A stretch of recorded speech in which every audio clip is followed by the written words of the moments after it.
Pemirsa, setelah menaikkan status penyelidikan ke penyidikan terkait kasus dugaan korupsi kuota haji, KPK akan kembali memanggil Menteri Agama era Jokowi Yakut Khalil Qumas. Ya, kasus dugaan korupsi haji bukan kali ini saja terjadi. Sejak tahun 2001, Kementerian Agama selalu dibayang-bayangi kasus yang sama dan kerap berulang.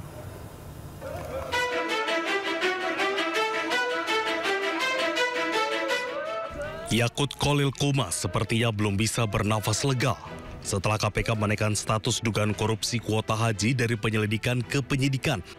Komisi Anti Rasuah akan kembali memanggil Menteri Agama era Jokowi itu. Bukan tanpa alasan kenapa KPK berencana memanggil kembali Yakut. Menurut peneliti Pukat UGM Zainur Rohman, pembagian kuota ibadah haji tahun 2023 lalu memang syarat dengan persoalan dan terindikasi melanggar hukum. Memang ada dugaan kuat ya, tambahan 20.000 kuota haji dari Arab Saudi itu dibagi tidak sesuai dengan undang-undang haji. Menurut undang-undang harusnya pembagiannya adalah 92% untuk haji reguler, 8% untuk haji khusus. Tetapi oleh Menak waktu itu pembagiannya 50-50, 50% untuk haji reguler, 50% untuk haji khusus. Nah, KPK sedang mendalami ini. Apakah kebijakan membagi secara rata yang tidak sesuai dengan undang-undang itu ya memenuhi rumusan unsur delik di dalam Undang-Undang Tipikor? Yakut bukan Menteri Agama pertama yang tersandung dugaan korupsi penyelenggaraan haji. Pada tahun 2001 hingga 2004, Menteri Agama Said Agil Husin terbukti menyelewengkan dana abadi umat dan dana penyelenggaraan ibadah haji. Selama menjadi menteri, Said menerima uang haram 4,5 miliar rupiah. Akibat perbuatannya, negara dirugikan 718 miliar. Said divonis 5 tahun penjara. Kasus serupa terulang lagi.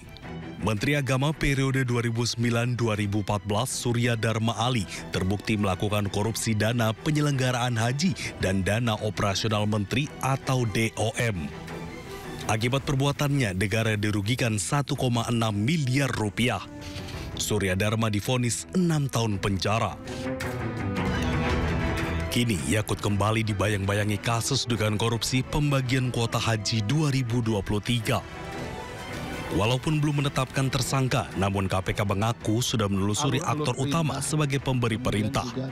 Aliran dana. Minta di-spill kira-kira siapa yang potensial suspeknya. Potensial suspeknya adalah tentunya ini terkait dengan alur-alur perintah ya, kemudian juga aliran dana. Jadi terkait dengan siapa yang memberikan perintah terhadap pembagian kuota yang tidak sesuai dengan aturan ini, kita seperti ini. Kemudian juga dari aliran dana, siapa pihak-pihak yang menerima aliran dana yang dikaitkan dengan penambahan kuota tersebut. Sementara itu, menurut masyarakat anti korupsi atau MAKI, akibat dugaan korupsi kuota haji di era Joko Widodo, negara dirugikan hingga 750 miliar rupiah. Jumlah itu dihitung dari harga biaya haji khusus yang dikenakan pungli sebesar $5.000 atau sekitar 75 juta rupiah per jamaah. Ada dugaan pungli sebesar $5.000 atau 75 juta terhadap perjamaahnya gitu. Karena memang untuk berangkat haji itu kan antriannya panjang. Jadi ada dugaan mensrea karena kenapa ditambah sampai 10.000 atau 50% dari kuota tambahan itu ya karena diduga ada oknum-oknum yang nakal yang hendak mengambil keuntungan. Dan kita tunggu saja apakah cerita lama Menteri Agama jadi tersangka akan terulang dan siapakah aktor utama yang dimaksud KPK? Tim Liputan iNews melaporkan. Pemirsa, KPK mengungkap kerugian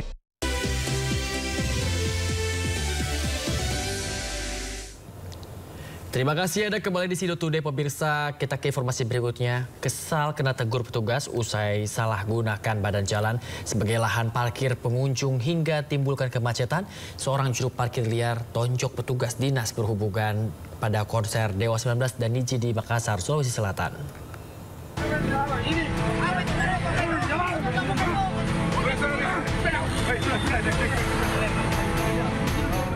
Seperti inilah cekcok berujung pemukulan ke wajah petugas Dinas Perhubungan Makassar yang sedang mengatur lalu lintas pada konser band Dewa 19 dan Niji di salah satu pelataran pusat perbelanjaan di Kecamatan Mariso, Makassar, Sulawesi Selatan pada Minggu petang. Juru parkir liar memanfaatkan situasi membludaknya pengunjung konser dengan tiba-tiba menjadi juru parkir dadakan. Memanfaatkan badan jalan di Metro Tanjung Bunga, Kecamatan Mariso, Kota Makassar, Sulawesi Selatan sebagai lahan parkir. Pelaku dengan tega menonjok korban, usai kesal tega ditegur di hadapan petugas lainnya. Telah terjadi penganiayaan yang viral di media sosial, yaitu seorang juru parkir liar yang melakukan penganiayaan terhadap anggota Dinas Perhubungan yang sedang melaksanakan tugas di wilayah Jalan Metro Tanjung Bunga, wilayah Kecamatan Mariso. Saat ini sudah diamankan pelakunya untuk dilakukan proses hukum lebih lanjut.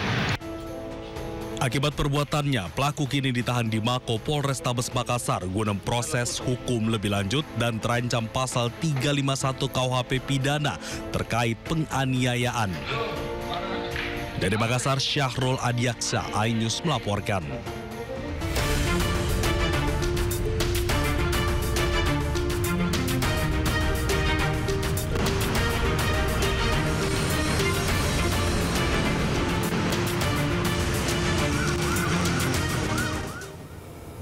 Ya pemirsa, saat ini kita simak pantauan arus lalu lintas. Kami telah terhubung dengan Brigadir Treslinda dari Anti-AMSI Polri yang kini berada di kawasan Simpang Santa, Jakarta Selatan. Selamat pagi Brigadir Treslinda. Bagaimana pantauan arus lalu lintas dari tempat Anda melapor saat ini? Ya baik, terima kasih rekan saya Yasmin dan juga Bayu di studio. Pemirsa, di jam sibuk pada pagi hari saat ini memang arus lalu lintas di kawasan Santa ini mengalami peningkatan volume kendaraan yang cukup signifikan. Hal ini akan terus berlangsung hingga pukul 9 nanti, mengingat memang kawasan Tandian ini merupakan kawasan yang ramai dilintasi oleh kendaraan, baik itu kendaraan yang akan mengarah ke Blok M dan juga sekitarnya. Pada saat ini arus lalu lintas dari arah Tandian yang akan mengarah ke arah Blok M dalam keadaan ramai dan lancar. Perlambatan kecepatan kendaraan terjadi di antrian traffic light mencapai 200 meter ke belakang, baik itu kendaraan yang akan lurus maupun berbelok arah ke arah pada saat ini dalam keadaan, maksud kami ke arah Prapanca, dalam keadaan ramai cenderung tersendat, di mana kendaraan saat ini cukup padat. Kami harapkan Anda dapat mengikuti arahan dan petunjuk petugas kami yang berada di lapangan. Begitupun dengan kendaraan dari arah Prapanca yang akan berbelok kiri ke arah Tandian. Pada pagi hari ini juga cukup ramai di sana. Tentunya bagi para pengguna jalan terkhusus roda 2, kami harapkan Anda dapat parkir di belakang garis stop untuk memberi ruas jalan bagi pejalan kaki. Kemudian untuk kendaraan dari Blok S yang akan mengarah ke arah Blok M dalam keadaan ramai lancar. Namun untuk kendaraan dari Blok S yang akan berbelok arah ke arah Tandian mengalami perlambatan kecepatan kendaraan di pertemuan arus kendaraan dari arah Prapanca maupun dari arah Blok S. Tentunya hal ini kami harapkan Anda untuk selalu berhati-hati, jaga batas kecepatan dan juga jaga jarak aman kendaraan Anda saat melintas di kawasan ini. Tentunya saling menghargai antar sesama pengguna jalan. Kami juga menginformasikan data SMS Korlantas Polri dalam kurun waktu 1 kali 24 jam terjadi 190 kasus laka lantas dengan rincian korban meninggal dunia 13 orang, korban luka berat sebanyak 10 orang, dan korban luka ringan 137 orang. Dari data tersebut 77% didominasi oleh kendaraan roda 2 dan penyebab laka lantas dikarenakan gagal saat menyalip serta kendaraan di luar jalur. Dan mayoritas terjadi Dan mayoritas terjadi di rentan waktu pukul 6 sampai dengan pukul 18.00. Untuk itu kami menginformasikan bagi pengendara roda 2 agar selalu mengutamakan keselamatan di jalan sebagai kebutuhan, mengingat memang angka kecelakaan lalu lintas yang melibatkan kendaraan roda 2 di seluruh Indonesia sangat tinggi per harinya. Untuk itu mari sama-sama kita budayakan tertib berlalu lintas di jalan demi mewujudkan lalu lintas yang aman dan juga lancar. Selamat sampai tujuan. Dan bagi Anda yang akan beraktivitas, periksa kembali kelaikan kendaraan serta pastinya Anda sendiri dalam keadaan sehat. Bagi Anda yang akan mengupdate informasi-informasi seputar arus lalu lintas terkini, kami siap melayani Anda di 1500669 ataupun melalui SMS center kami di 9119. Demikian Brigadir Traslinda melaporkan. Bayu dan Yasmin kembali ke Anda di studio. Silakan. Ya baik, terima kasih Brigadir Traslinda atas laporan Anda dari kawasan Simpang Santai, Jakarta Selatan. Selamat bertugas kembali dan salam presisi.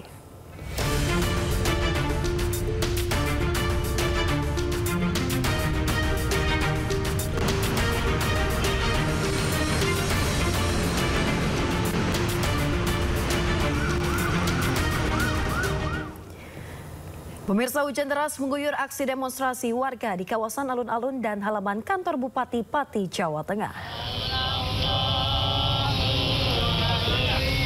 Di tengah hujan, sejumlah warga masih terus mendiami kawasan alun-alun dan halaman kantor Bupati untuk melakukan aksi memprotes tindakan Bupati Pati yang dinilai arogan. Hujan deras yang mengguyur pun membuat donasi yang terkumpul basah kuyup. Para relawan berjibaku untuk mengamankan barang-barang donasi dengan plastik, terpal, ataupun spanduk. Meskipun di tengah guyuran hujan, warga yang masih tetap bertahan di depan posko donasi bersolawat untuk menuntut Bupati Sudewo untuk turun dari jabatannya. Sebagian warga lainnya bahkan melakukan ritual khusus sebelum gelaran aksi 13 Agustus mendatang.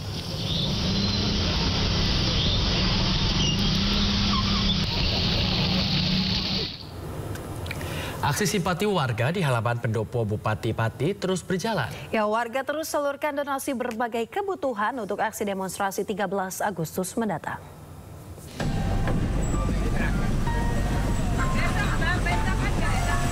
Gerakan masyarakat menanggapi kenaikan PBB P2 terus bergulir.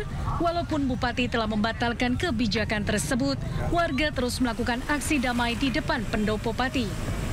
Bahkan beragam aspirasi warga mengkerucut pada pemakzulan Bupati. Menanggapi isu pemakzulan dirinya, Sudewo menghimbau agar warga tidak terprovokasi akan isu yang sedang berhembus. Dirinya juga meminta maaf kepada NU Pati atas kebijakan 5 hari sekolah yang juga akhirnya telah dibatalkan. Masyarakat Pati saya minta itu tetap tenang, ya, ikut menjaga Kabupaten Pati ini supaya suasananya kondusif. Karena Kabupaten Pati itu milik semua warga Kabupaten Pati, tidak milik segelintir orang yang keras-keras. Menjaga situasi kondusif. Saya terpilih ini konstitusional, terpilih secara demokratis. Ya kan, nggak ada kecurangan apapun. Kok mau digulingkan oleh segelintir orang? Meski demikian, masyarakat terus memberikan donasi beragam kebutuhan untuk aksi demonstrasi 13 Agustus mendatang. Dihimbau agar masyarakat untuk melakukan aksi secara damai dan kondusif. Dari Pati, Jawa Tengah, Lazarus Sandi, iNews melaporkan.